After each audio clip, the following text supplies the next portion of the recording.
lagi Bapak Inang, boleh kita bilang respon kita, respon manusia semua berbeda-beda. Ada yang menerima, tetapi tidak sedikit yang menolak. Respon ini bukan hanya terjadi pada satu zaman, tapi semua zaman. Ketika Musa juga membawa bangsa Israel dan memperdengarkan tentang pemberitaan Tuhan, bangsa Israel juga menolaknya. Hingga Tuhan menghukum mereka sampai terbuang ke Babel. Ketika di zaman Nabi Yesaya juga mereka melakukan hal yang sama, mereka menolak pemberitaan Tuhan. Tertulis nampak di ayat 16. Yesaya sendiri berkata, Tuhan siapakah yang percaya kepada pemberitaan kami? Sampai pada zaman Rasul Paulus juga itu terjadi.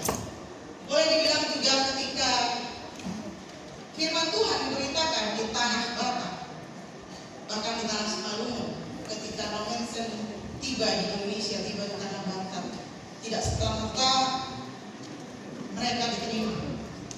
Kita bisa mendengar sejarah bahwa berulang kali Nomensen itu ditolak, diusir, bahkan direncanakan untuk dibunuh ketika dia memberitakan kebenaran firman Tuhan, ketika dia menyampaikan berita keselamatan itu. Tidak serta-merta raja-raja Batak mengakui dia. Begitu pula ketika pemberitaan Injil di tanah Simalungun dilakukan. Bahkan sampai hari ini juga boleh kita sebut Bapak ingat, mungkin penolakan itu bukan dalam bentuk mengusir ataupun menolak secara nyata. Kita boleh renungi ke hati kita. Sampai usia kita pada saat ini sudah berapa kali kita mendengarkan firman Tuhan?